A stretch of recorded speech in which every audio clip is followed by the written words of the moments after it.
So, if you want to join the drone adventure, learn how to take amazing drone footage, you want to maximize your learning abilities about drone, then you want to follow me and you want to join this channel and we will explore this drone adventure together. Hello guys! Hope you're doing well today. In this video we're going to talk about the DJI Air 2S, actually one of my favorite drones, and we're going to go through a full walkthrough of the different features and actually how to do the settings for the controller and how to use the interface of the DJI. DJI has the same interface for all of the models, DJI Mini 3, 2 and Air 2S and all of the drones. So today I'm going to do a full walkthrough of this drone and the controller itself. So it will be a beginner's guide for those of you that are thinking about buying a drone, or you already have a drone but you're not sure where to start. So this is going to be a full walkthrough of this. Okay, first we start with this model here. This is the DJI Air 2S. I think this drone is amazing just because of the upgrades. See, this is the S model. The previous Air 2 has a slightly, or actually a lot more bigger sensor than the Air 2S. So if you start with unfolding this drone, it's important to fold this arm at the first time. If you just start like this, then it will crash over. So start with opening this arm and this arm, and then you can have those arms too here. And now you have to take off the clip. Just clip it up like this and go like this, and then you have it. Oh, what a beauty drone. Okay, and then we get it on the surface here, and then I tap it twice, 1, 2, and I hold it. And then you see that the gimbal is calibrating. And then, oh, what a nice sound for this. Okay, and now we get the controller. With this controller here, you get the two knobs under here.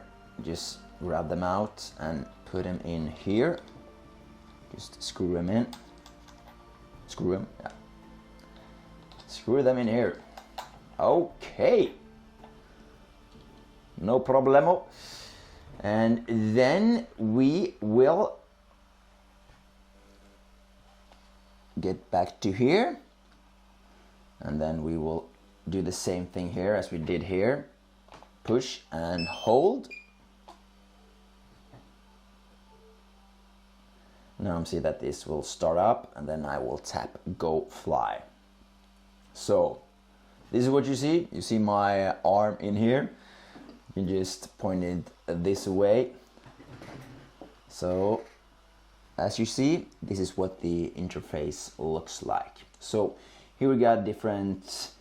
If this is your first time looking to the drone, I'm sure it will be it's a lot of numbers and you're not really sure where to start. So if you can just start like this, we have two different models or modes here. You have the Pro and you have the Auto. When you have the Pro mode, you get a lot more of the specs that you can change with this drone. So this is a good plus for you if you want to tweak the settings out of it. So, and we also got our histogram. See if I point the drone to something that is bright,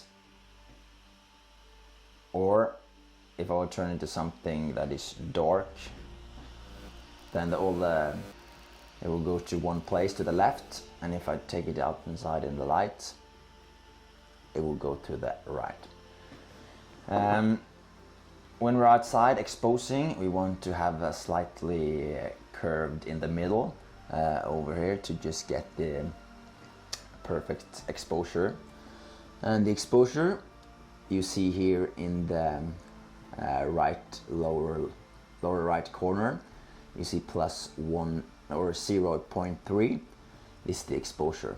So if I turn this and it gets darker, you see that it sends -3. Okay, sorry, you see that it gets -3, and if you take it in the lighter area, you get 0.7. So you have to get it around 0.0. That's a good start. Also, if you tap in here, you can adjust these settings. Like here, you can see the ISO. This is auto now, so you can. It's 6400 right now because the room is a bit dark. Here you can take the shutter control.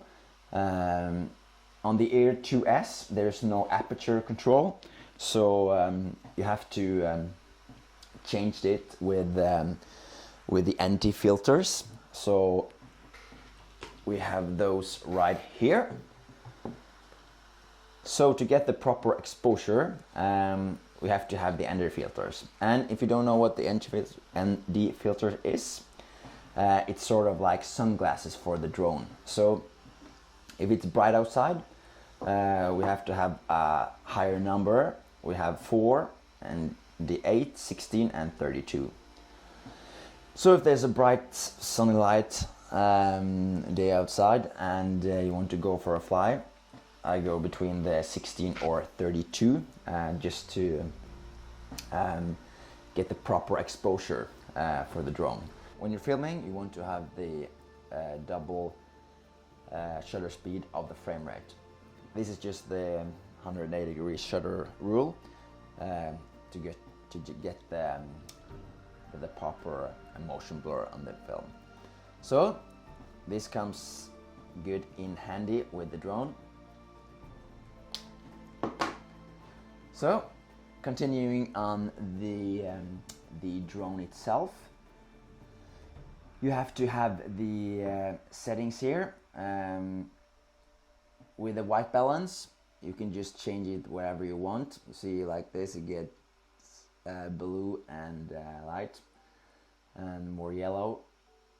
Sunny, it's around 5500, but auto can also be a good way to go.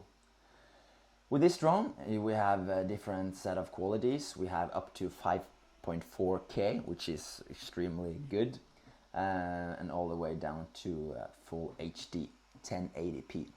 So here we have a lot of different settings, and also we have you see here, I don't have the card in the drone, so we go into the internal storage. That's extremely good if you take your drone out and then you forgot your SD card at home, and then you can just record it internally. That has saved me so much time. So over here we have the different color modes. You see we have a normal mode, D-Log or HLG. If you're just doing videos and just straight out of camera, you get more color straight out of the drone with the normal. But if you want to tweak the photos, you can just put the D-Log. What D-Log is it's a flatter color profile, so you'll get a grayish image, but then you can tweak the image more, so you can get the result you want. So D-Log, extremely good for the DJI Air 2S. So this is the walkthrough of this. Also we have the photo mode. If you tap this over here, you can see we have the photo mode, and we have extremely a lot of settings here. We can get the smart mode, single mode, burst mode, time shot. You can just do whatever you want here. So and when you're tapping these and changing through photo and video, the settings you can choose are just down here. So you see now it's totally black for me, and then I can just go in and change it with, for example, the shutter speed. If I put it all the way down here, you can see that you can see a lot of more image. Also, if we get the ISO up, you can see that it's getting a lot more of this. So that's that. Also in here, if we put the 3 dots up in here, we see a lot of different options here. With the flight assistant, you have the obstacle avoidance action. You can decide if you want to take it off. I would not recommend this, but if you want to fly at places where you don't want the obstacle avoidance to be in the way, for example, if flying indoors or if you're flying close to trees and you just want to fly very close to them without the obstacle avoidance to stop you, this is the way to go. But be careful about this. Also, we're having a mode when enable and controlling aircraft with the control stick. It automatically hovers when obstacles are detected. And with the bypass, you're actually going around the object. So that's a very cool feature for this one. We also get the flight protect with a max altitude in the European rules. You have a maximum of 120 meters if you are in the open category A1, A2 and A3. This is just the European rules. If you are in United States, you have the part 107. So this is where you can check this one. And also, this is an important thing. Auto return to home altitude. This is an important feature because when you lose the signal, this automatically goes up to the level where this is set at. So for example, if you're in a forest and you lose the signal and you have auto return to home altitude of, for example, 24 meters, it's just going to go up 24 meters and then it's just going to come home at your directions, and then it's probably going to crash in a tree. So have this at a bit height. I usually take it at 80 or 100, so then you will know that it's perfect. These are just some compass and EMU calibration. With the controls, you can have the different units here. You can have the FPV mode or follow mode. The FPV mode of the drone, it's just gonna make the drone do a bit more FPV style. It's not that great. If you want to buy FPV drone, just go ahead and buy one. So I like the follow mode about this. Gimbal calibration, that's good to use if your gimbal is out of balance. We also got the advanced gimbal settings, and this is a bit important for the cinematic look of the entire section. I had the pitch speed and pitch smoothness at 11 and 8. The worst thing you see with the drone videos is just drone getting up and suddenly do moves like this, and it just completely destroys the image and the cinematic sequence of it. So if you do the pitch speed at 11 or 8 or around it, you will get the smooth drone footage that everybody loves. So that is fast walkthrough about this. If you have anything else of other questions that I didn't cover, just comment in the sections below and I will get back to you.